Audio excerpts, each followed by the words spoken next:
पूर्णमदः पूर्णमिदं पूर्णात् पूर्णमुदच्यते पूर्णस्य पूर्णमादाय पूर्णमेवावशिष्यते। ॐ शान्तिः शान्तिः शान्तिः। वसुदेवसुतं देवं कंसचाणूरमर्दनं देवकी परमानन्दं कृष्णं वन्दे जगद्गुरुं। सर्वोपनिषदो गावो दोग्धा गोपालनन्दनः पार्थो वत्सः सुधीर्भोक्ता दुग्धं गीतामृतं महत्। न कामयेऽहं गतिमीश्वरात् पराम् अष्टर्धियुक्तां पुनर्भवं वा आर्तिं प्रपद्येऽखिलदेहभाजाम् अन्तस्थितो येन भवन्त्यदुःखाः। विश्वं दर्पणदृश्यमाननगरी तुल्यं निजान्तर्गतं पश्यन्नात्मनि मायया बहिरिवोत् यथा निद्रया। यस्साक्षात् कुरुते प्रबोधसमये स्वात्मानमेवाद्वयम् तस्मै श्रीगुरुमूर्तये नमः इदम्।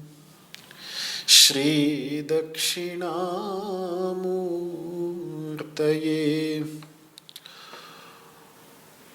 ॐ शान्तिः शान्तिः शान्तिः।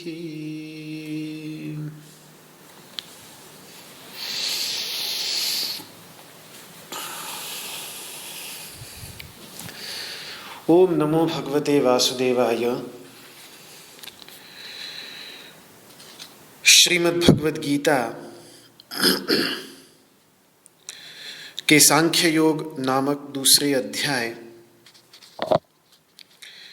के अंतर्गत सांख्य दर्शन का जो 25वां तत्व है, पुरुष तत्व, उसको लेकर भगवान अपने विचार प्रस्तुत कर रहे हैं। जिसमें 18वें श्लोक में भगवान ने उस शरीर के अंतर्गत विद्यमान चैतन्य तत्व के लिए अप्रमेय शब्द का प्रयोग किया। श्लोक का उच्चारण कर लें पुनः, एक बार फिर मन में बैठ जाएगा और फिर उसके बाद इस अप्रमेय शब्द पर 2 दिन से तो विचार चल ही रहा है, आज भी कुछ और इस पर विचार कर लेते हैं।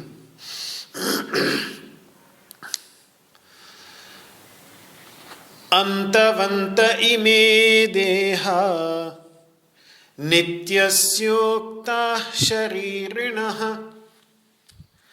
अनाशिनो प्रमेयस्य तस्माद्युध्यस्व भारत। अंतवंत इमे देहा नित्यस्योक्ता शरीरिणः अनाशिनो प्रमेयस्य तस्माद्युध्यस्व भारत। हे भारत, हे भा प्रकाश ज्ञान प्रकाश में रत रहने वाले अर्जुन, ये सारे के सारे शरीर जो दिख रहे हैं ये अंतवान हैं।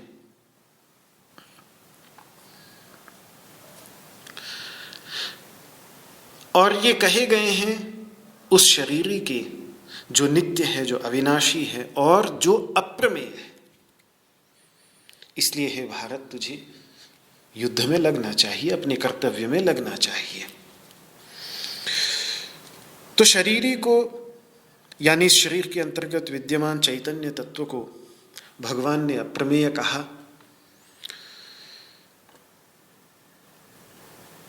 भगवान इस शब्द का प्रयोग यहाँ गीता के अंतर्गत कर रहे हैं, लेकिन मूल रूप से जैसा मैंने बतलाया उपनिषदों का शब्द है। बृहदारण्यक उपनिषद में आता है, मैत्री उपनिषद में आता है। इस पर काफी विचार भी कर चुके। कल भारतीय दार्शनिक परंपरा में जो 9 प्रमाण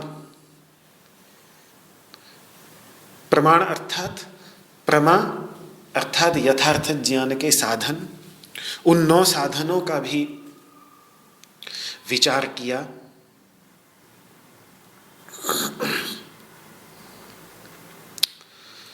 अब जो अप्रमेय शब्द यहां पर प्रयोग हुआ है, तो मैं कल बतलाने जा रहा था आपको कि अप्रमेय शब्द का एक अर्थ ये भी होता है कि जो मापा न जा सके। एक तो अप्रमेय शब्द का अर्थ ये है ही कि जो प्रमाणों का अविषय हो, जो यथार्थ ज्ञान के जो साधन हमें प्रकृति ने दिए हैं, जिसके आधार पर हम यथार्थ ज्ञान, जो वस्तु जैसी है उसका उस प्रकार से ज्ञान प्राप्त कर लेते हैं, उन साधनों की इसमें प्रवृत्ति नहीं, उन साधनों का ये विषय नहीं बन पाता। क्यों? क्योंकि ये वहां बैठा है जिसे हम उन प्रमाणों का प्रयोग करने वाला, प्रमाता, जानने वाला। तो वो ज्ञान का विषय इसलिए नहीं बनता क्योंकि वो जानने वाला है। ये तो एक अर्थ है ही अप्रमेय का, जिस पर 2 दिन से विचार चल रहा है। अब एक और अर्थ यह है कि जो मापा न जा सके, जिसके बारे में ये न कहा जा सके कि ये बस इतना ही है, ये यहां से यहां तक है, जिसको अंग्रेजी में शायद लोकलाइजेशन कहते हैं कि एक स्थान में आपने सीमित कर दिया कि इतने से इतने। और ज्यादातर जितनी भी वस्तुएं हैं इस संसार के अंतर्गत, संभवतः एक आकाश तत्व को छोड़कर, आकाश तत्व ही है ऐसा 5 भौतिक जगत है, 5 ही महाभूत हैं इसके अंतर्गत। तो 4 महाभूत लोकलाइज्ड हैं, एक स्थान तक सीमित है, वो सर्वव्यापक नहीं। एक आकाश तत्व ही है ऐसा जो सर्वव्यापक है। और यही कारण है कि उपनिषद यहां तक कह देती है कि आकाश शरीरम ब्रह्म। ये सर्वव्यापक आकाश जो है ये उस शुद्ध चैतन्य तत्व का शरीर जैसा है। अगर कोई शरीर उस सर्वव्यापक चैतन्य सत्ता का हो सकता है उपनिषदों के ऋषियों के विचार में, तो उसका शरीर बन पाने की योग्यता केवल इस आकाश तत्व में ही है, क्योंकि जिस प्रकार से वो चैतन्य तत्व अनंत है उसी प्रकार से ये आकाश तत्व भी अनंत है। आकाश को मापा नहीं जा सकता, आकाश को ये नहीं कहा जा सकता कि यहाँ तक आकाश है और इसके बाद अब आकाश नहीं। तो इस अर्थ में आकाश भी अप्रमेय बन जाता है। हालांकि वैसे आकाश हमारे ज्ञान का विषय बनता है, हम अपने चारों ओर आकाश को देख रहे हैं, तो उस अर्थ में अप्रमेय नहीं है आकाश। लेकिन इस अर्थ में कि इसको मापा न जा सके, जिसकी सीमा निर्धारित न की जा सके, इस अर्थ में आकाश भी अप्रमेय है। और यही कारण है कि आकाश शब्द का ही प्रयोग चैतन्य तत्व के लिए चिदाकाश भी जब कह देते हैं कि एक तो ये भूताकाश है बाहर, एक है चित्ताकाश। चित्ताकाश कहते हैं उस आंतरिक आकाश को योग की भाषा में, जिसमें सारे के सारे विचार, सारी की सारी भावनाएं, सारी की सारी स्मृतियां, जो कुछ भी ये आंतरिक जगत में वैचारिक प्रवाह चल रहा है, विचारों का एक प्रवाह चलता रहता है, ये विचार जहाँ भी उठते हैं वहाँ ऐसा प्रतीत होता है कि एक अंदर एक आकाश है, जिस आकाश के अंतर्गत आँख बंद करके व्यक्ति देखे, तो जैसे आँख खोलकर यदि हम आकाश में ऊपर अंतरिक्ष में हो तो चारों ओर अनंत आकाश ही दिखाई देगा। यहाँ तो पृथ्वी पर हैं इसीलिए नीचे पैरों की ओर पृथ्वी की सीमा दिख जाती है, लेकिन अगर कोई ऊपर अंतरिक्ष में चला जाए तो ऊपर नीचे आगे पीछे सब जगह चारों ओर अनंत आकाश ही दिखेगा। आंखें बंद कर ले तो तुरंत अपने चारों ओर वही वैसा ही अनंत आकाश सा, एक आंतरिक आकाश सा प्रतीत होने लगता है। और उसी आंतरिक आकाश में हम सारे के सारे स्वाप्निक जगत को देखते हैं, उसी आंतरिक आकाश में सारे के सारे विचारों का प्रादुर्भाव होता है, उसी आंतरिक आकाश में चित्र, अपने माता पिता का ध्यान करें, किसी का भी चिंतन करें, प्रियतम प्रियतमा का ध्यान करें तो वो चित्र भी उसी आंतरिक आकाश के अंतर्गत उठता है। जितनी भी भावनाएं उठती हैं वो सब उसी आंतरिक आकाश के अंतर्गत उठती हैं। इसको कहते हैं चित्ताकाश। और फिर ये सारे के सारे मन के धरातल पर उठने वाली ये जितनी भी तरंगे हैं, ये सारी की सारी तरंगे बिल्कुल शांत हो जाए, या यूं कह लीजिए कि ये विचारों के छुटपुट बादल, स्मृतियों के छुटपुट बादल, भावनाओं के छुटपुट बादल, ये सारे के सारे बादल छट जाएं अपने अंदर, मन पूरी तरह से शांत हो जाए, एक निस्तरंग महोदधि के समान, तरंगों से रहित अनंत समुद्र के समान। वैसा जब आंतरिक जगत वो बन जाता है तब उसको कह देते हैं चिदाकाश। वहां जानने योग्य कुछ रहता नहीं, वहां चित्ताकाश तब तक है जब तक, चित्त का अर्थ होता है चैतन्य का विषय, जब तक चैतन्य के विषय वहां पर विचार, स्मृतियां, चित्र, भावनाएं ये सब उठ रही हैं, तब तक वो आंतरिक आकाश चित्ताकाश है। और ध्यान उन विषयों पर रहाता है, ध्यान उन स्मृतियां उठती हैं तो उन स्मृतियों पर जाता है, ध्यान वे चित्र उठते हैं तो उन चित्रों पर चला जाता है, ध्यान वे विचार आते हैं तो उन विचारों पर ध्यान चला जाता है। लेकिन वे विचार, वे स्मृतियां, वे चित्र जिस आकाश के अंतर्गत उठ रहे हैं उस आकाश पर कभी ध्यान नहीं जाता, जब तक कि अपने मन को बिल्कुल ध्यान में स्थित होकर व्यक्ति स्थिर कर ले और धीरे धीरे यह सारा का सारा प्रवाह विलुप्त हो जाए, शांत हो जाए। विषयों का, ज्ञान के विषयों का, जो आंतरिक ज्ञान के विषय हैं, इनका प्रवाह बिल्कुल क्षीण हो जाए और एक शून्य आकाश मात्र रहा है, सभी से शून्य आकाश मात्र, तो उसको चिदाकाश कह देते हैं योग की भाषा में। और इसीलिए ये 3 प्रकार के आकाशों की चर्चा उपनिषदों के अंतर्गत, छांदोग्य उपनिषद आदि उपनिषदों के अंतर्गत भी आती है। तो ये आकाश जो मापा नहीं जा सकता, ये अप्रमेय है। और जैसे ये बाह्य भूताकाश अप्रमेय है, इसी प्रकार से अपने अंतर्गत विद्यमान जो चिदाकाश है, वो चिदाकाश भी पूरी तरह से अप्रमेय है, अनंत है, उसे मापा नहीं जा सकता। तो अप्रमेय शब्द के ये दोनों अर्थ हैं। गीता में अन्यत्र भी जहां अप्रमेय शब्द आया है, वहां यही 2 अर्थ दिखते हैं। 11वें अध्याय में आता है अप्रमेय शब्द, जब विश्वरूप का दर्शन हो रहा है अर्जुन को, तो वो कहते हैं विश्वरूप का दर्शन करते हुए कि पश्यामि त्वाम दुर्निरीक्ष्यम समन्तात दीप्ता नलार्क द्युतिम अप्रमेयम। वहां अप्रमेय शब्द का प्रयोग किया है कि मैं तुम्हें देख रहा हूं, हालांकि देखने में मुझे बहुत कठिनाई हो रही है, बहुत मुश्किल से दिख रहे हो। क्यों?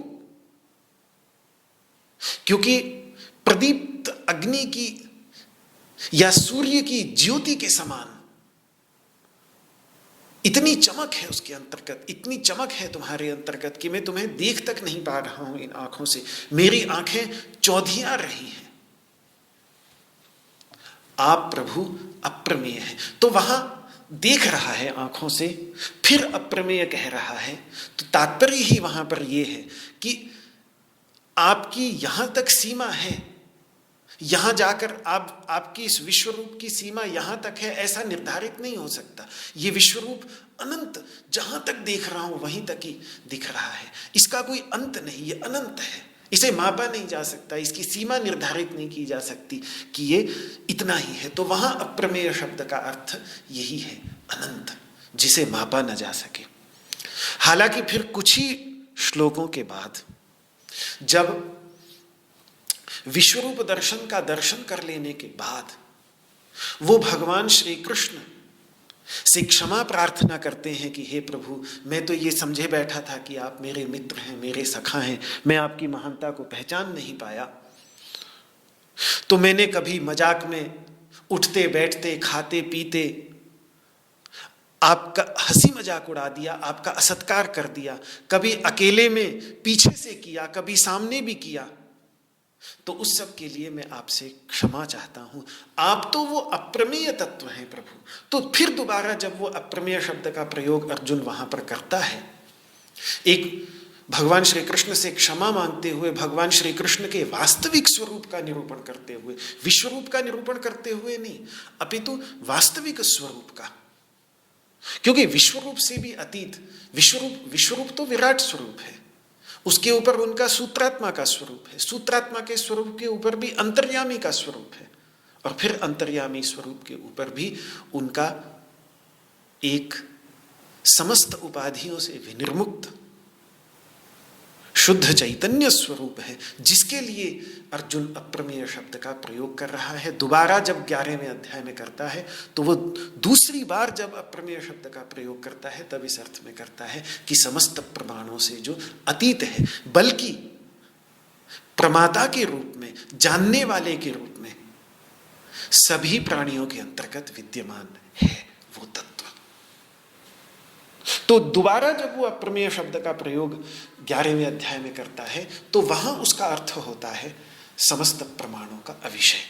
तो दोनों ही अर्थों में एक ही अध्याय के अंतर्गत 11वें अध्याय में प्रसंग भेद से एक ही शब्द के 2 प्रकार के अर्थ हैं, 2 प्रकार के भिन्न भिन्न अर्थों में अर्जुन अप्रमेय शब्द का प्रयोग कर रहा है। इससे पता चलता है कि अप्रमेय शब्द के दोनों ही अर्थ संभव हैं और शुद्ध चैतन्य तत्व को लेकर दोनों ही अर्थ बैठ जाते हैं। इसीलिए ये अप्रमेय शब्द की दूसरे अर्थ की भी चर्चा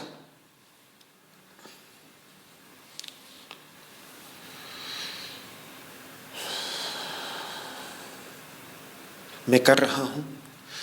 वहां जब अप्रमेय शब्द का प्रयोग दूसरे अर्थ में करता है, यानी समस्त प्रमाणों से अतीत, जिन प्रमाणों की चर्चा हमने कल की, प्रमा के साधन, उनसे परे, उनके द्वारा अगम्य, उनके द्वारा न जाना, तो वो अप्रमेय क्यों है, इसमें हेतु भी अर्जुन स्वयं दे देता है। वहां अर्जुन का हेतु देखने लायक है कि आप अप्रमेय क्यों हैं। आप अप्रमेय इसलिए हैं, पितासि लोकस्य चराचरस्य, आप इस समस्त संसार के, इस समस्त लोक के पिता के समान हैं। पिता का अर्थ जनक भी होता है, उत्पन्न करने वाला भी होता है, और पिता का अर्थ पालक भी होता है।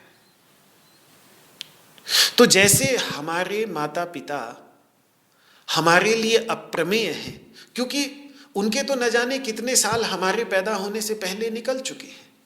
हमारे साथ साथ पैदा हुए हमारे मित्र हमारे द्वारा पूरी तरह से जाने जा सकते हैं, क्योंकि उनको हमने बाल्यावस्था से देखा है। उनके साथ हमारे भाई बहन, विशेषकर यदि हमसे छोटी बहन हो, छोटा भाई हो, तो वो हमारे लिए प्रमेय हो सकते हैं, क्योंकि वो हमारे सामने पैदा हुए हैं। बचपन से पैदा होते ही हमने उनको देखा है, तो वो उनको हम बचपन से पैदा होने से जानते हैं। लेकिन हमारे माता पिता इस प्रकार से हमारे लिए जिए नहीं हो सकते, क्योंकि वो हमसे पहले न जाने कितने समय से पहले से विद्यमान है। जितना वे हमें अपने बारे में बताएंगे, जितना वे अपने आप को हमारे सामने प्रकट करेंगे, हम उतना ही उन्हें जान सकते हैं। उससे आगे वो हमारे लिए अप्रमेय ही रहेंगे, हमारे लिए अज्ञेय ही रहेंगे। तो जब हमारे माता पिता ही ऐसे, तो फिर जो जगत का उत्पादक तत्व हो, जिससे ये सारा का सारा जगत निकला हो, जिस चैतन्य तत्व से, उस चैतन्य तत्व के अप्रमेय होने में कोई प्रश्न ही नहीं है। तो यहां यही जो दूसरा अर्थ है, प्रमाणों से अतीत, इसी को लेकर 2 दिन से चल रहा था। पहले अर्थ में ज्यादा विचार करने को नहीं, वो अनंत तत्व है।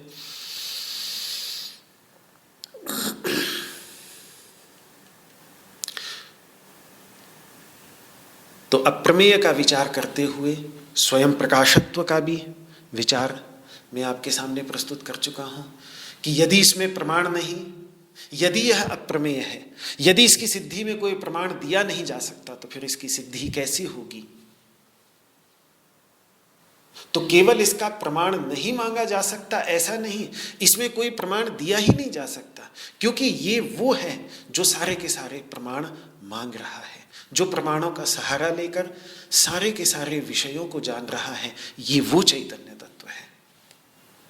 किसी भी वस्तु के अस्तित्व की सिद्धि में प्रमाण मांगे जाने से पहले उसका अस्तित्व तो होना चाहिए, मानना ही पड़ेगा जो प्रमाण मांग रहा है। किसी अन्य वस्तु के अस्तित्व की सिद्धि में प्रमाण मांगने वाले को अपने अस्तित्व में बिल्कुल कोई शंका नहीं होती।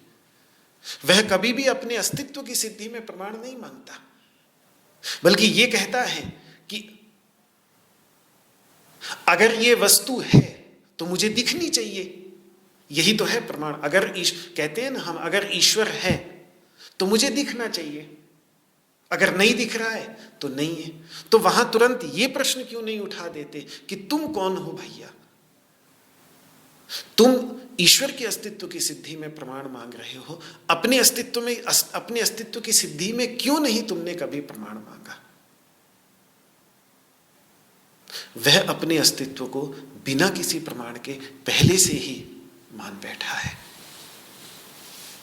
अपने को सर्वथा सिद्ध मानकर, प्रमाण से सिद्ध मानकर, वह तब जाकर किसी अन्य वस्तु की सिद्धि के लिए प्रमाण मांगता है, प्रमाण की खोज करता है। और अपने अस्तित्व में कोई प्रमाण देगा भी क्या, वो तो साक्षात अपने अनुभव का विषय है ही।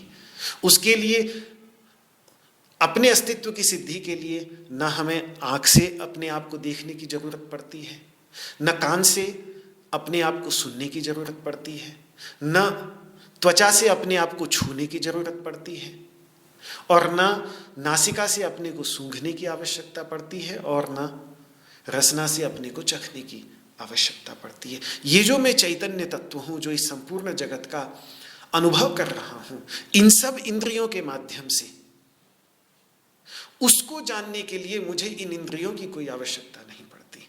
बाह्य विषयों को जानने के लिए हो सकती है, लेकिन अपने अंदर मुझे किसी हेतु की भी आवश्यकता नहीं, मुझे किसी उपमा की भी आवश्यकता नहीं, मुझे किसी उपदेश की, किसी शब्द को सुनने की भी, अपने आप को जानने के लिए मुझे किसी शब्द की आवश्यकता नहीं है। कोई दूसरा व्यक्ति क्या बताएगा मुझे मेरे बारे में?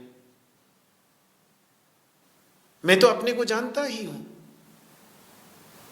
जब तक मैं जो कोई शब्द नहीं समझते, पशु पक्षी, उनको भी अपने अस्तित्व का ज्ञान तो रहता ही है। तो ये एक ऐसा तत्व है जिसको उपनिषदों की भाषा में साक्षात अपरोक्ष कहते हैं। ये अपरोक्ष तत्व है और साक्षात अपरोक्ष तत्व है। कुछ तत्व परंपरा या अपरोक्ष होते हैं। ठीक है, मेरे सामने ये पुस्तक है। अपरोक्ष का अर्थ होता है सामने की वस्तु, परोक्ष का अर्थ होता है दूर की वस्तु।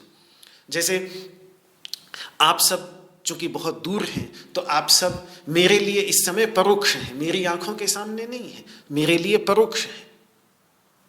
लेकिन मेरे सामने जो ये पुस्तक रखी हुई है श्रीमद् भगवद गीता की, ये अपरोक्ष है। लेकिन ये अपरोक्ष है तो सही, लेकिन साक्षात अपरोक्ष नहीं है।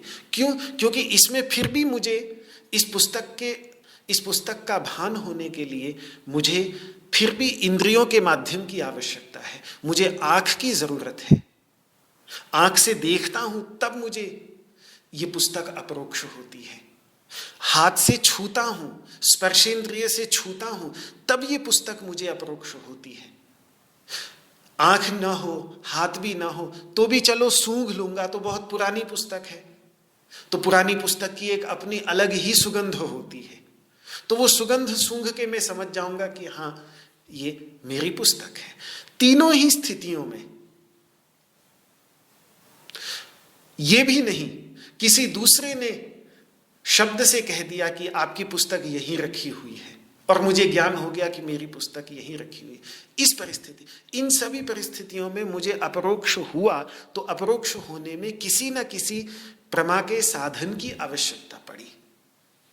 लेकिन इस प्रकार से अपने आप को अपरोक्ष करने में, अपने आप को प्रत्यक्ष करने में किसी अन्य साधन की कोई आवश्यकता नहीं पड़ती। बीच में किसी की जरूरत ही नहीं है।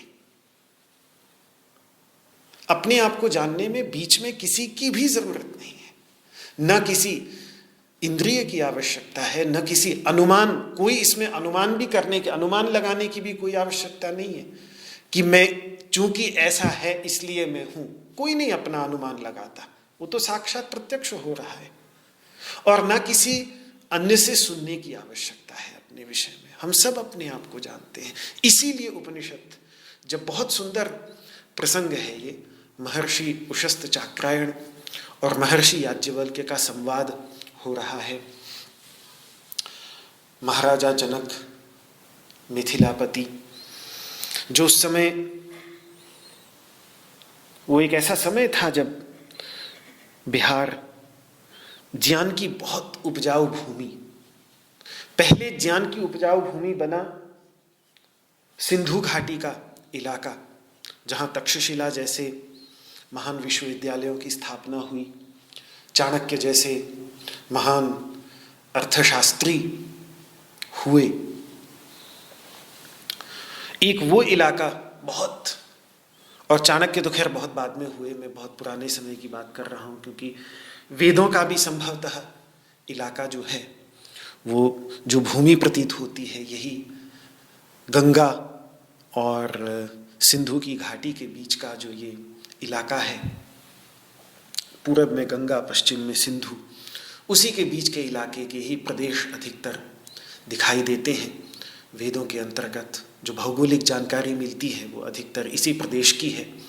और दूसरा फिर उसके बाद उपनिषद काल में जो एक और इलाका बड़े बड़े विचारकों, चिंतकों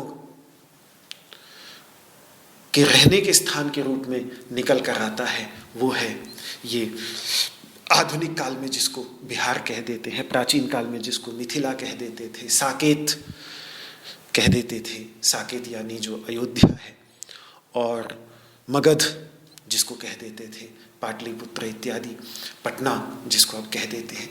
ये इलाका इतना अद्भुत नए नए चिंतक जिन्होंने भारतीय ज्ञान की धारा को इतना पोषण प्रदान किया।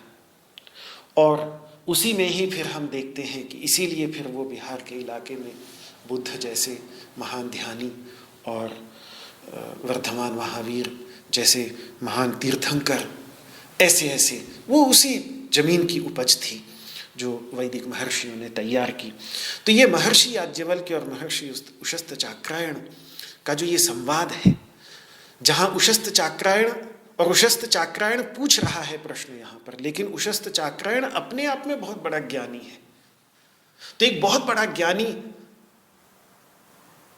बड़े ज्ञानी से ये प्रश्न पूछ रहा है और कह रहा है कि अथ हैनम उशस्तश्चाक्रायणः पप्रच्छ याज्ञवल्क्येति होवाच यत् साक्षात् अपरोक्षात् ब्रह्म, जो साक्षात अपरोक्ष चैतन्य तत्व है, यह आत्मा सर्वांतरः, जो इस शुद्ध चैतन्य स्वरूप आत्म तत्व के रूप में सभी प्राणियों के अंतर्गत विद्यमान है, तम में व्याचक्ष्व, उसकी मेरे सामने व्याख्या करो, उसका मेरे सामने निरूपण करो, कुछ बताओ मुझे उसके बारे में। तो साक्षात अपरोक्ष तत्व वहां, यत् साक्षात अपरोक्षात ब्रह्म, जो साक्षात अपरोक्ष है। तो उसमें यही बात मैंने आपको बताई कि ये पुस्तक मेरे सामने की साक्षात अपरोक्ष नहीं है, क्योंकि इसको देखने के लिए मुझे फिर भी आंख का सहारा चाहिए, तब ये अपरोक्ष हो रही है।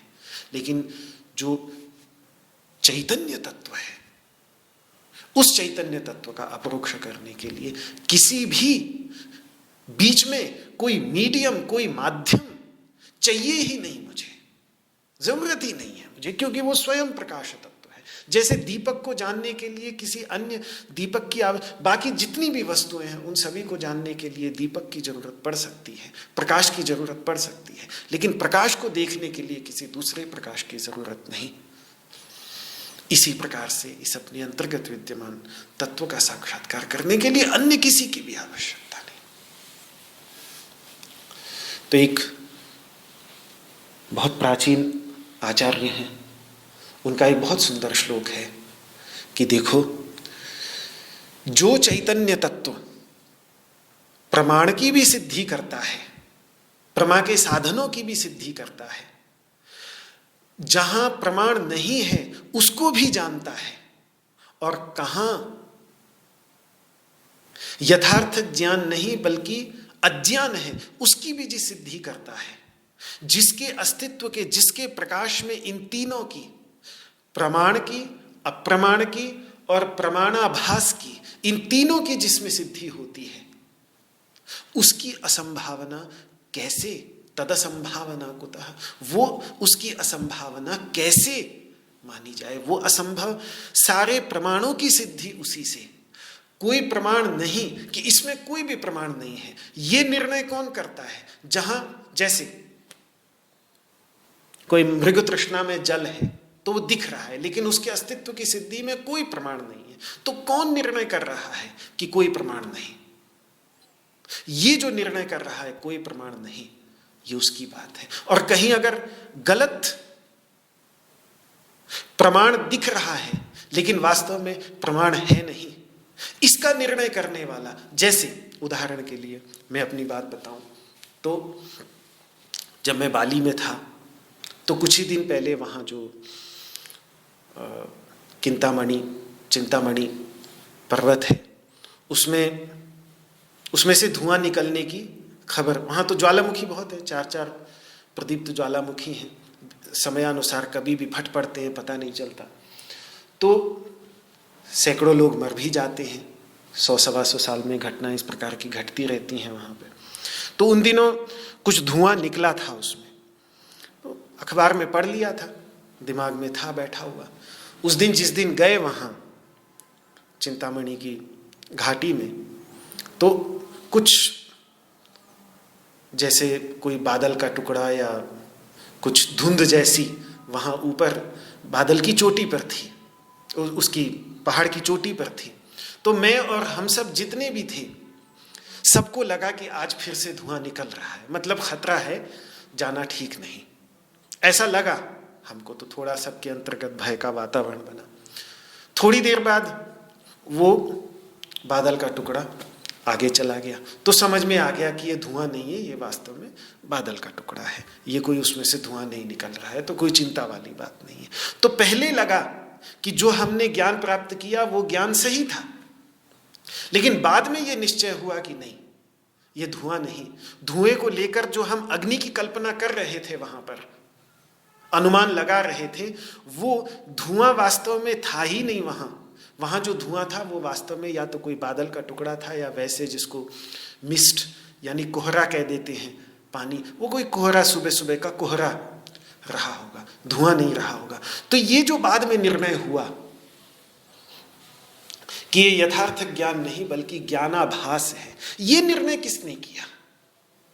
ये निर्णय भी उसी चैतन्य तत्व ने किया। तो देखिए, वही चैतन्य तत्व प्रमाण का निर्णय करता है, वही चैतन्य तत्व अप्रमाण का निर्णय करता है, वही चैतन्य तत्व प्रमाण जैसे दिखने वाले लेकिन वास्तव में प्रमाण स्वरूप जो नहीं, ऐसे भ्रम का भी निर्णय जो करता है। ये तीनों चीजें बदलती हैं, लेकिन वो नहीं बदलता। उसको लेके आप कैसे प्रश्न पूछ सकते हैं कि वो है या नहीं? उसमें प्रमाण की कोई आवश्यकता पड़ती ही नहीं और प्रमाण का विषय ही नहीं। इसीलिए भगवान उसको अप्रमेय कह रहे हैं। अब एक बात यहां समस्या ये आती है कि अगर इतना ही ये तत्व ज्ञात है सभी को, तो फिर हम कर क्या रहे हैं यहाँ पे? ये क्या गीता और उपनिषद में इतनी माथापच्ची, इतना समय क्यों? फिर तो ये सारा का सारा बेकार हो गया जब कोई हमें इसके विषय में कुछ बता ही नहीं सकता। तो फिर क्या, फिर हम ये गीता पढ़ के इसके विषय में जानने का प्रयास क्या कर रहे हैं? तो यहाँ इसका उत्तर जो है इन अद्वैत वेदांत के आचार्यों की तरफ से ये आता है कि शास्त्र को, यानी गीता तक, गीता शास्त्र हो, उपनिषद शास्त्र हो, शास्त्र का अर्थ है उपदेश करने वाला, आत्म तत्व का उपदेश करने वाले जो ये शास्त्र हैं, इनको एक शब्द है वेदांत में अंत्य प्रमाण। अंत्य प्रमाण मतलब फाइनल प्रूफ, लास्ट प्रूफ, आखिरी, उसके आगे फिर कोई आवश्यकता नहीं पड़ती। सामान्यतः होता क्या है कि कोई भी यथार्थ ज्ञान का साधन जो है वो अज्ञात वस्तु का ज्ञापक होता है। जैसे आंख से मैंने पुस्तक को देखा, तो आंख से देखने से पहले पुस्तक मुझे अज्ञात थी, आंख खोल के देखी तो पुस्तक ज्ञात हो गई। शास्त्र भी सामान्य रूप से अज्ञात वस्तु का ही ज्ञापक होता है। जैसे शास्त्र ने समझो हमें धर्म के विषय में बतला दिया, धर्म का तत्व शास्त्र का अध्ययन करने से पहले अज्ञात था। यही कहते हैं वेद जो है वो दो तत्व बतलाता है, एक धर्म ब्रह्मणि वेदैक वेद्य, एक धर्म तत्व का निरूपण वेद करता है कि किस प्रकार का जीवन जीने से, किस प्रकार के विचार अपने अंतर्गत लाने से, किस प्रकार की जीवन पद्धति अपनाने से हमारा अभ्युदय यानी विकास, जैसे सूर्य का उदय होता है इस प्रकार से हमारा विकास होता है। तो किस प्रकार की जीवन पद्धति, किस प्रकार के कर्म करने से, किस प्रकार के विचार सोचने से, किस प्रकार की वाणी बोलने से, किस प्रकार की जीवन पद्धति अपनाने से हमारा विकास होता है, एक तो शास्त्र ये बात बतलाता है। तो ये अज्ञात है। धर्म जब तक न सुना हो उसके बारे में, न उसके बारे में जाना हो, तो बड़ा मुश्किल है समझ पाना कि धर्म का तत्व क्या है, क्योंकि धर्म की गति बहुत गहन होती है। तो इतने अंश में तो शास्त्र बिल्कुल अज्ञात वस्तु का ज्ञापक है। अनजानी वस्तु जो शास्त्र को सुनने से पहले हम जिसे नहीं जानते थे, उस वस्तु को वो हमें बतला रहा है। बिल्कुल अन्य जितने भी, जैसे कल मैंने उतना वो गौर का उदाहरण दिया, तो गौर को जो नहीं जानता था पहले, तो उपमान प्रमाण के द्वारा गाय के जैसा गौर होता है, तो एक अज्ञात वस्तु का ज्ञान प्राप्त करा दिया कि उस व्यक्ति को पता नहीं था कि गौर भी एक इंडियन बाइसन भी होता है, तो उसको ज्ञान प्राप्त करा दिया, तो एक अज्ञात वस्तु का ज्ञापक हो गया। लेकिन चैतन्य तत्व के संदर्भ में, ब्रह्म तत्व के संदर्भ में शास्त्र किसी अज्ञात वस्तु का ज्ञापक नहीं होता। क्यों? हो ही नहीं सकता ना, क्योंकि अपना आपा किसी को भी अज्ञात होता नहीं है, अपने आप को तो सभी जानते हैं। तो इस संदर्भ में शास्त्र किसी अज्ञात वस्तु का ज्ञापक नहीं हो सकता। बस हाँ, एक काम कर सकता है कि उसमें हमने जो और बहुत सारी चीजें जोड़ ली हैं, अपने आप को अपने शुद्ध स्वरूप में न जानकर, अपने आप को और बहुत सारी चीजों के साथ जोड़कर मैं हूं इतना केवल जानने के स्थान पर मैं ये भी हूं, मैं पुरुष हूं, मैं स्त्री हूं, मैं ये हूं, मैं वो हूं, मैं डॉक्टर हूं, मैं प्रोफेसर हूं, ये सब जो हमने अपने साथ जोड़ लिए हैं तमगे, और ये ऐसे है मानो हम अपने को जान तो रहे हैं, लेकिन वो मुखौटे इतने लगा लिए हैं हमने अपने चेहरे पर, और उन मुखौटों को हम कभी उतार कर रखते भी नहीं, कि उन मुखौटों से ही ढके हुए अपने चेहरे को वर्षों तक देखने के कारण हम अपना वास्तविक चेहरा तक भूल गए हैं। और केवल जो मुखौटे हमने पहने हुए हैं, जिन मुखौटों को ही हम देख रहे हैं, क्योंकि अपना चेहरा तो दिख नहीं रहा है, बस वो मुखौटे ही दिख रहे हैं, और उन्हीं मुखौटों को ही हम याद रख रहे हैं। अपना वास्तविक चेहरा हमें पूरी तरह से भूल गया है। तो जो हमारा धर्म नहीं, जो हमारा गुण नहीं, उसको जो हमने ऊपर आरोपित कर लिया है, उसको हटाने का काम शास्त्र कर सकता है। वो शास्त्र हमें हमारे बारे में केवल इतना बता सकता है कि जो हम अपने को सोच रहे हैं वो हम सचमुच में है नहीं। बाकी तो अपने आप को हम सब सदा से जानते हैं। बस ये ऐसे ही जैसे कोई सपने में, कोई शास्त्र हमें सपने में आकर, या कोई उपदेश करने वाला गुरु सपने में आकर हमें ये कहे कि देखो, ये जो तुम समझ रहे हो कि सपने के अंतर्गत तुम ये व्यक्ति हो, ये तुम वास्तव में हो नहीं। तुम वो हो जो निश्चिंत होकर अपने वास्तविक स्वरूप में अपने कमरे में शयन कर रहे हो। तो जान रहे हैं हम अपने आप को, स्वप्न में भी हम अपने आप को जान रहे हैं, लेकिन अपने आप को बहुत सीमित रूप से हम जान रहे हैं। हम केवल उतना नहीं जितना हम अपने आप को जान रहे हैं, हम सभी कुछ हैं। उस स्वप्न में जो कुछ भी दिख रहा है, जितना वो एक पात्र जिसके साथ हमने तादात्म्य बना रखा है, जिसके साथ हम सोच रहे हैं कि ये मैं हूं, उसके अतिरिक्त जो कुछ भी है स्वप्न के अंतर्गत, वो भी तो मैं ही हूं। और मैं केवल उतना ही नहीं, उससे परे भी मैं बहुत कुछ हूं। उस स्वप्न के अंतर्गत जो था, जो है और जो होगा, वो सब तो मैं हूं ही, लेकिन उस सब से परे जो तत्व है, जो मेरा वास्तविक स्वरूप है, वो भी मैं हूं। तो जो हमने अपने आप को इतना सीमित मान लिया है कि बस मैं यही हूं, इसको तोड़ने का काम जरूर शास्त्र कर लेता है।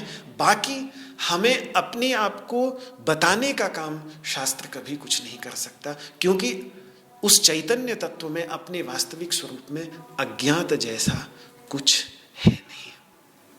हर एक व्यक्ति अपने आप को जानता ही है, लेकिन जानने के साथ साथ और भी बहुत प्रकार से अपने आप को जानता है, उतने को हटाने के लिए। अच्छा, फिर साधना की क्या आवश्यकता? ये तो शास्त्र की आवश्यकता हो गई। फिर जब हम अपने आप को जानते हैं तो फिर साधना की आवश्यकता क्या? तो साधना की आवश्यकता यही है कि अपने उस वास्तविक स्वरूप को प्रकट करने के लिए कुछ नहीं चाहिए, उसको प्रकाशित करने के लिए कुछ नहीं चाहिए, वो तो सदैव प्रकट है, स्वयं प्रकाश है। लेकिन उस पर पड़ा हुआ जो विस्मृति का आवरण है, वही जैसे नींद में निद्रा की वृत्ति के परिणाम स्वरूप जो हम अपने आपे को बिल्कुल जो पड़ा हुआ है बिस्तर के अंतर्गत बिना किसी समस्या के, उस अपने वास्तविक स्वरूप को जो भूल गए हैं नींद के कारण, उस नींद को हटाने के लिए तो कुछ परिश्रम करना पड़ेगा। बस उतना ही, उस नींद को हटाने के लिए, उस आत्मविस्मृति को हटाने के लिए, वो जो एक आत्मविस्मृति का अपने आप पर भुलावे का, अपने आप को भूल गए हैं और जिसके परिणाम स्वरूप हम अपने को कुछ का कुछ और समझ रहे हैं, जो हम नहीं है वो समझ रहे हैं, वो जो अपना आपा हम भूल गए हैं, उसके लिए जिसको इसीलिए बोध कह देते हैं। बोध का अर्थ ही होता है जगना। बुद्ध का क्या अर्थ है? बुद्ध शब्द का प्रयोग केवल सिद्धार्थ, गौतम, शाक्य मुनि जो कपिलवस्तु के राजकुमार थे उनके लिए बुद्ध शब्द का प्रयोग केवल नहीं होता। बुद्ध शब्द का प्रयोग तो नित्यो सी, शुद्धो सी, बुद्धो सी, निरंजनो सी, संसार माया परिवर्जितो सी, बहुत प्राचीन काल से मदालसा जैसी माताएं जो पालने में ही अपने बच्चों को ये ज्ञान दूध पिलाते पिलाते दे देती थी, शुद्धो सी, बुद्धो सी, निरंजनो सी, वो तक बुद्ध शब्द का प्रयोग कर रही है। उपनिषदों के उपनिषद भाष्य में, वेदांत के ग्रंथों में बुद्ध शब्द भरा पड़ा है। बुद्ध का अर्थ होता है प्रबुद्ध, जो जग गया। जग गया मतलब जिस प्रकार से जग जाने के बाद हमें अपने वास्तविक स्वरूप की स्मृति हो आती है, और जो हम कुछ का कुछ अपने को समझे बैठे थे, क्योंकि अपने को भूले होने, अपने पर तो पर्दा पड़ गया, तो फिर जो भी सामने आया एक आध पात्र सपने में, उसी को हम सोचने लग गए कि यही मैं हूं। तो मूल में जो ये गलत अहंकार बन गया है, गलत अहंता बन गई है स्वप्न के अंतर्गत, उसके मूल में आत्मविस्मृति का आवरण है। उस आत्मविस्मृति के आवरण को साधना के द्वारा ही हटाया जा सकता है, और कोई तरीका नहीं है, और कोई तरीका नहीं है। ये ऐसे है मानो देखो, सूर्य तो प्रकट है, स्वयं प्रकाश है। सूर्य को प्रकाशित करने के लिए किसी अन्य प्रकाश की आवश्यकता नहीं, और सूर्य को प्रकाशित करने वाला कोई और उससे बड़ा सूर्य आएगा कहां से? पर यदि हमने एक छोटी सी भी अंगुली अपनी आंखों पर रख ली तो फिर हम उसे देख नहीं पाएंगे। हमारी आंखों पर अपनी हथेली रख ले तो तुरंत अंधेरा छा जाएगा। इसी प्रकार बुद्धि पर अज्ञान का एक छोटा सा आवरण भी उस अनंत सर्वव्यापक तत्व को ढक लेता है। सूर्य का प्रकाश चारों दिशाओं में फैला हुआ हो, दूर दूर तक, और कहां सूर्य पृथ्वी से भी 13 लाख गुना बड़ा, और कहां एक छोटा सा बादल का टुकड़ा। क्या उस छोटे, लेकिन वो एक छोटे से बादल का टुकड़ा भी सूर्य को ढक लेता है। कह देते हैं हम सूर्य को ढक लेता है, वैसे सूर्य को ढक नहीं सकता। वो ढक लेता है हमारी दृष्टि को। जैसे हमारी हथेली सूर्य को नहीं ढक सकती, हमारी अंगुली सूर्य को नहीं ढक सकती, वो ढकती है हमारी दृष्टि को। इसी प्रकार से यह अज्ञान का आवरण उस चैतन्य तत्व को नहीं ढक सकता, संभव ही नहीं है।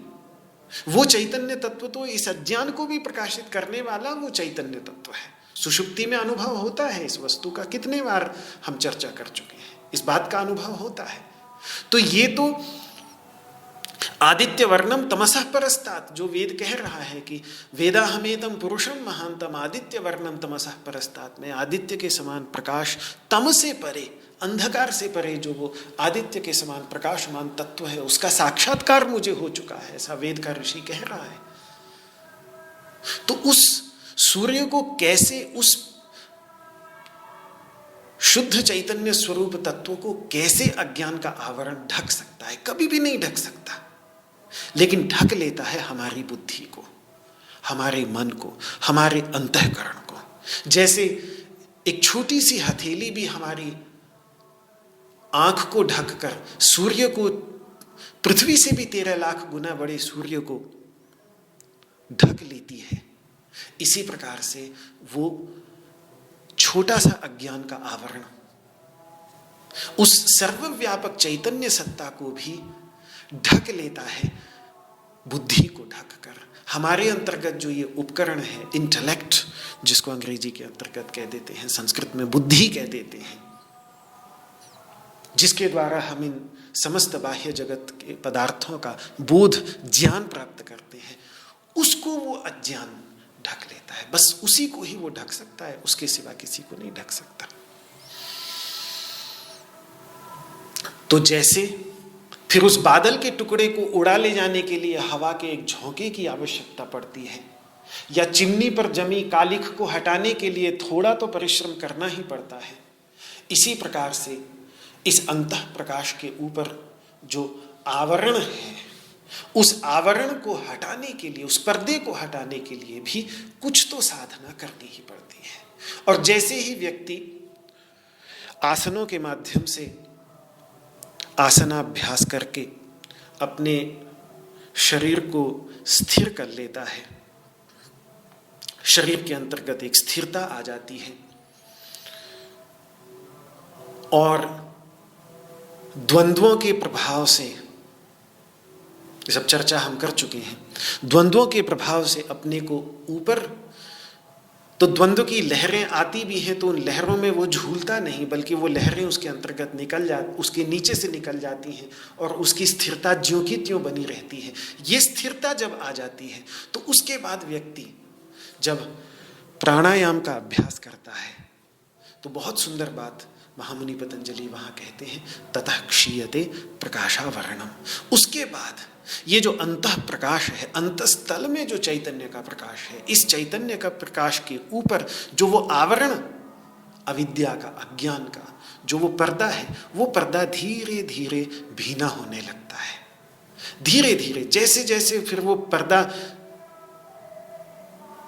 कमजोर पड़ने लगता है, वैसे वैसे उसका प्रकाश जीवन के अंतर्गत फैलने लगता है। इसीलिए ये योग की साधना और फिर ध्यान तक पहुंचते पहुंचते योगांगानाम अनुष्ठानात् अशुद्धि क्षये ज्ञान दीप्ति ही आविवेक ख्याते है।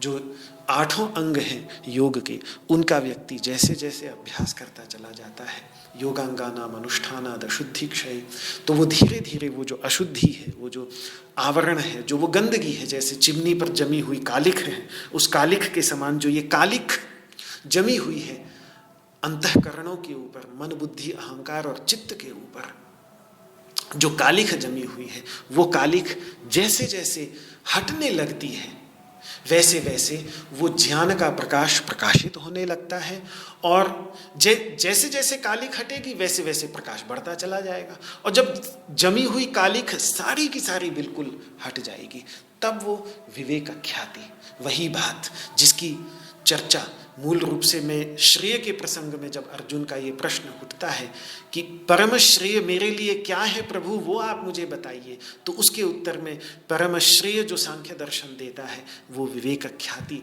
जिसको 13वें अध्याय में भगवान क्षेत्र क्षेत्रज्ञ विभाग कहेंगे, इसका साक्षात्कार तक भी, जैसे आंखें खुल जाएं, साफ साफ सब दिखने लगे, तो सब चीज़ें अलग अलग साफ साफ दिखने लगती हैं कि ये पुस्तक है, ये डेस्क है, ये पेन है, ये कॉपी है, सब अलग अलग साफ यथावत दिखने लगती है। इसी प्रकार से अपने अंतस्तल में, अपने अंतः जगत के अंतर्गत भी कितना तत्व नित्य है, अपरिणामी है, अविकारी है, और कितना तत्व अनित्य है, विकारी है, वो अलग अलग स्पष्ट रूप से दिखने लगता है।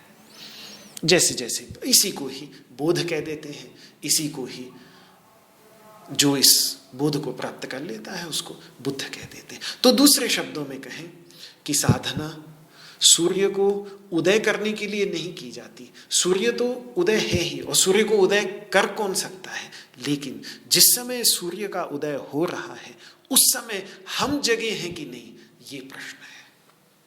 अगर हम उस समय सो गए तो सूर्य तो उदय होके अस्त भी हो जाएगा, और हम सोते रह गए तो क्या होगा। तो साधना सूर्य को उदय करने के लिए नहीं, साधना सूर्योदय काल में अपने को जगाए रखने के लिए करनी पड़ती है। इसीलिए आचार्य लोग साधना पर इतना महत्व डालते हैं, और उसी साधना पर महत्व डालते हुए भगवान श्री कृष्ण यहाँ जो अर्जुन से कह रहे हैं कि तस्मात् युध्यस्व भारत, अपना जो कर्तव्य है, अपने कर्तव्य में उसको लगने के लिए प्रेरित कर रहे हैं। क्योंकि जो हमने 18वें अध्याय में भी जब हम चिंतन कर रहे थे अभी कुछ ही समय पहले, तो वहाँ भी हमने एक ही चीज़ देखी कि भगवान के उपदेश में साधना की शुरुआत अपने कर्तव्य को, जो भी कर्तव्य हमने, समाज ने हमारी प्रकृति के अनुसार, हमारे स्वभाव के अनुसार, हमारे संस्कारों के अनुसार जो भी एक कर्तव्य हमने अपना निर्धारित किया है कि जिस कर्तव्य के माध्यम से हम कम से कम जितना इस समाज से ले रहे हैं, एक सामाजिक प्राणी होने के कारण, उतना तो हम इस समाज को वापस दें ही। आचार्यजन तो वैसे ऐसा कहते हैं कि लो थोड़ा दो ज्यादा, जितना समाज से लेते हैं उससे ज्यादा समाज को वापस देना चाहिए। वो आदर्श है, वो तो बहुत बड़ा आदर्श है। और जितने बड़े बड़े संत मनीषी और महान व्यक्तित्व हुए हैं, उन्होंने समाज से बहुत थोड़ा लेकर समाज को बहुत अधिक दिया है। यही उनकी महानता सिद्ध करता है। लेकिन उस आदर्श पर हम खरे नहीं भी उतर सकते, तो जितना लेते हैं उतना तो समाज को वापस देना ही होगा। और वहां वही है हमारा कर्तव्य। कर्तव्य वही है, स्वधर्म वही है। गीता जब स्वधर्म की बात करती है, स्वधर्मे निधनम श्रेयः, अपने धर्म में मर जाना भी बेहतर है, जब वो स्वधर्म की बात कर रही है तो वो इसकी बात कर रही है कि हमने अपनी प्रकृति, अपने स्वभाव, अपने संस्कार, उन सब के आधार पर क्या अपने जीवन में निर्धारित किया हुआ है कि इसके माध्यम से हम प्राणियों के हित में लगेंगे, प्राणियों की सेवा करेंगे, समाज के कल्याण के लिए कार्य करेंगे। सर्वभूत हिते रताः, जो महान ज्ञानी, गीता में शब्द 2 बार आया है, सर्वभूत हिते रताः, समस्त प्राणियों के हित में रत रहने वाला। एक बार ज्ञानी के संदर्भ में, ज्ञानी के प्रसंग में 5वें अध्याय में, और एक बार भक्त के प्रसंग में 12वें अध्याय में। तो उस दिशा में चलते हुए हम समस्त प्राणियों के हित के लिए क्या कर रहे हैं, वो जो हमने अपने लिए एक दायित्व चुना है, वो दायित्व हमारा स्वधर्म है। और उस स्वधर्म को पूरे लगन के साथ करने से ही कृष्ण की साधना शुरू होती है। जो ऊंची ऊंची बात भगवान श्री कृष्ण ने चैतन्य तत्व को लेकर, अपने वास्तविक स्वरूप के साक्षात्कार को लेकर, अपने बोध को लेकर, वो अपने कृष्ण के विचारों में, वो स्वधर्म से विमुख होकर, स्वधर्म से भागकर व्यक्ति को वहां जाने की आवश्यकता नहीं है, बल्कि स्वधर्म में लगते हुए जो कर्तव्य हमने अपने लिए चुना है, उस कर्तव्य में पूरे तन मन धन से, पूरी तन्मयता के साथ लग करके, उसी में ही साधना लाकर, अपने स्वधर्म के अंतर्गत ही साधना लाकर, हम उस अनुभूति के चरम धरातल पर पहुंच सकते हैं। ये कृष्ण की गीता का मूल संदेश है। और उसी बात को ध्यान में रखते हुए यहां अर्जुन को वो कह रहे हैं कि तस्मात् युध्यस्व भारत, क्योंकि उन्हें दिख रहा है कि इस समय, इस परिस्थिति में बहुत कोशिश की गई इस युद्ध से बचने की, लेकिन अब ऐसी परिस्थिति बन गई है। हालांकि कृष्ण स्वयं इस युद्ध में भाग नहीं ले रहे हैं, कोई शस्त्र उठाने से मना कर दिया है, लेकिन अर्जुन ने अपने संस्कारों के परिणाम स्वरूप, अपनी प्रकृति के परिणाम स्वरूप, परिस्थिति के अनुसार आज उसको न्याय की रक्षा के लिए, धर्म की रक्षा के लिए एक स्वधर्म युद्ध, स्वधर्म के रूप में उसके सामने प्रस्तुत है। तो भगवान इतनी सारी बात करके युद्ध की बात इसलिए कर रहे हैं, मानो कह रहे हो कि अर्जुन, इस तत्व के साक्षात्कार के लिए तू अपने इस स्वधर्म में ही लग। अब इस पर यह प्रश्न उठ सकता है कि कृष्ण क्या अर्जुन को युद्ध करने के लिए कह रहे हैं? ये तो कभी हो ही नहीं सकता, क्योंकि कृष्ण कभी भी किसी को वो करने के लिए नहीं कहेंगे जो वो स्वयं नहीं कर रहे। जब कृष्ण स्वयं ही युद्ध नहीं कर रहे, तो वो अर्जुन को कैसे कह सकते हैं युद्ध करने के लिए? स्वयं वो मना कर चुके हैं कि मैं युद्ध नहीं करूंगा। तो कृष्ण आचार्य वो है जो स्वयं आचरण करके दूसरे को आचरण करने का उपदेश करता है। जो आचरण वो स्वयं नहीं कर रहे हैं, उसका उपदेश वो अर्जुन को कैसे दे सकते हैं? तो यहाँ बात कुछ और है, यहाँ बात कुछ और गहरी है, जो भगवान शंकराचार्य ने अपने शंकर भाष्य में रखी है सामने। उस पर विचार कल आपके सामने करूंगा। आज इस समय सीमा को ध्यान में रखते हुए अपनी इस वाक पुष्पांजलि को यहीं भगवान श्री कृष्ण के श्री चरणों में विराम लेकर समर्पित करता हूँ।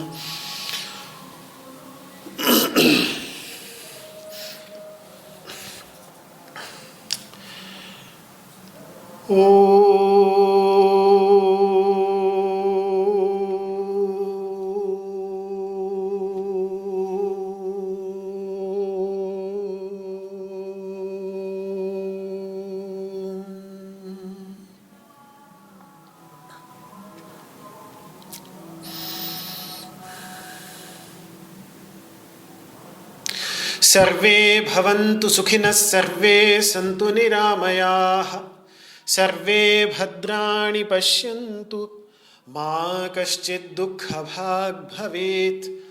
ॐ शान्तिः शान्तिः शान्तिः।